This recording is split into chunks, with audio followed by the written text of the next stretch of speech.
तो है नहीं, टूटी सी झोंपड़ी वृक्ष के नीचे, तो क्या वो यहाँ रहना स्वीकार करेंगे? देवहूति जी ने यह भी अनुमति दे दी। तब शुभ लग्न घड़ी में मनुजी महाराज ने अपनी पुत्री देवहूति का विवाह और कर्दम ऋषि के साथ में संपन्न किया। बहुत सारा दान दहेज प्रदान किया और दे करके विदा लेकर के रथ में बैठे और कर्दम ऋषि के आश्रम से अपनी राजधानी ब्रह्मावर्त की ओर चले गए। माता पिता के चले जाने के बाद में देवहूति जी अपने पति की सेवा में तत्पर हुई कि पितृभ्याम प्रस्थिते साध्वी पतिमेंगिद को वेद नित्यम पर्यचरत प्रीत्या भवानी व भिवम प्रभु। अपने पति की सेवा में तत्पर हुई है। सेवा इन्होंने बड़ी निष्ठा से की। नित्यम पर्यचरत प्रीत्या, सेवा करते करते पति की सेवा में इनका प्रेम अनुराग दिन प्रतिदिन बढ़ता हुआ चला गया। कम नहीं हुआ। ये नहीं सोचा बने कि ये तो रोज का ही धंधा है? एक दिन विलंब से कोई कार्य हो जाएगा तो क्या परेशानी? नहीं, समय अनुसार। और सेवा भी कैसे कर रही है? भवानी व भिवम प्रभु। जैसे माता पार्वती भगवान शिव की सेवा करती हैं, उसी भाव से सेवा कर रही है। पति से पहले जगना और रात्रि में पति के विश्राम कर लेने के बाद में विश्राम करना। इसलिए कहा गया कि सेवक सबसों धर्म कठोरा। सेवक का जो धर्म है वो सबसे कठोर होता है।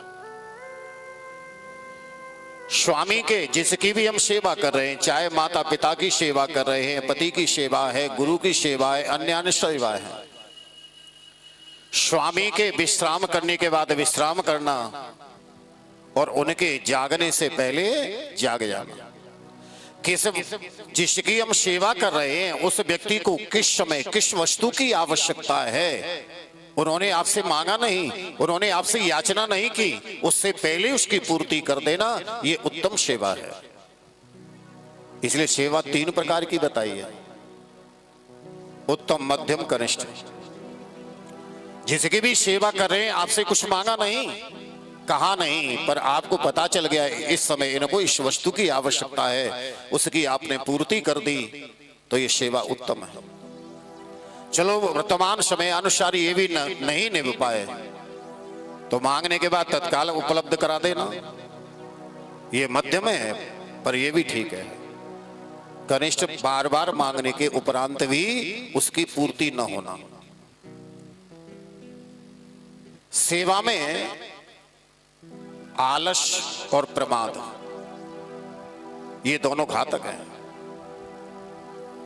हम किसी की भी सेवा कर रहे हैं, यदि जीवन में आलस है, प्रमाद है, तो आप सेवा नहीं कर पाओगे। सेवा जब ही आप कर पाओगे जब आप के अंदर आलस रहित हो जाओगे, तो आप सेवा कर पाओगे। तो यदि आलस ही आया तो सेवा कर पाओगे? जिसकी भी हम सेवा कर रहे हैं, ठाकुर जी की सेवा करें, 4 बजे मंगला होनी है, 5 बजे होनी है, वो आप सोचे मान कि चलो आज 4 बजे नहीं 5 बजे ही खड़े होंगे, तो सेवा नहीं बन पाएगी, नेम टूट जाएगा। तो इसलिए आलस प्रमाद नहीं होना चाहिए। इसलिए तो कहा गया कि सेवक सबसों धर्म कठोरा, इसलिए कठोर धर्म है ये। इन्होंने बड़ी निष्ठा से सेवा की। दूसरी बात, सेवा व्यक्ति वही कर सकता है जो अपने शरीर का ध्यान नहीं रखेगा, और जो अपने शरीर का ध्यान रखेगा वो भला क्या सेवा करेगा? सोचा बाने कि सेवा करते करते भोजन का भी समय नहीं मिलता, नाश्ता का भी समय नहीं मिलता है, तो हमारा तो शरीर ही बिगड़ जाएगा। और जिसने ये सोच लिया वो सेवा नहीं कर पाएगा। प्रेम से बोलो जय श्री राधे। इससे रहित होना पड़ेगा। हमारा शरीर बने या बिगड़े, हमें सेवा करनी है तो करनी है, वो सेवा कर पाएगा। और जिसका शरीर पर ही ध्यान है, माना कि सेवा बाद में, पहले अपना शरीर बनना चाहिए है, तो सेवा नहीं हो पाएगी। देवहूति जी ने सेवा की तो अपने शरीर का ध्यान नहीं किया, और सेवा करते करते पति की 12 वर्ष व्यतीत हो गए। इनका सर्वांग सुंदर स्वरूप था। वो सेवा करते करते करते करते शरीर सूख गया, पीला पड़ गया। इतनी निष्ठा से सेवा की। और सबसे बड़ा आश्चर्य, पति पत्नी गृहस्थाश्रम में साथ साथ रह रहे हैं, परंतु इन्होंने 12 वर्ष तक संयम का पालन किया। 12 वर्ष तक संयम का पालन किया। इसलिए तो कहा जाता है इस गृहस्थाश्रम में जो 12 वर्ष का संयम पालन कर लेता है उसे के यहाँ तो ठाकुर जी को लाला बन के आना ही पड़ता है। प्रेम से बोलूं जय श्री राधे।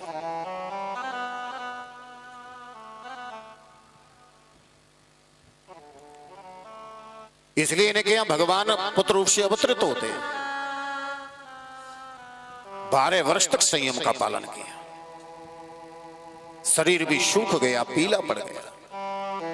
12 वर्ष जो पूर्ण हो गए तब एक दिन करदम ने कहा, देवी तुमने बड़ी निष्ठा से मेरी सेवा की है, तुम्हारा तो शरीर भी पीला पड़ गया, सूख गया।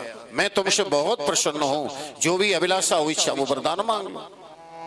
हाथ जोड़ करके देवभूति जी बोली, महाराज मुझे कोई वरदान नहीं चाहिए, कुछ मांगने की अभिलाषा नहीं है, केवल आपके चरणों में एक निवेदन है। क्या निवेदन है? आपने विवाह के समय संकल्प लिया था कि गृहस्थाश्रम धर्म का मैं पालन करूंगा, इससे अभी आप वंचित हैं। इस संकल्प की आप पूर्ति करें कि प्रियाया प्रिय में चन्न करदमो योगमास्थितः। अपनी प्रिय पत्नी की वाणी के रहस्य को सारे को समझ गए और इन्होंने योग से तत्काल ही बड़ा सुंदर एक विमान प्रकट कर दिया, जिस विमान में सभी प्रकार की सुविधाएं उपलब्ध थी।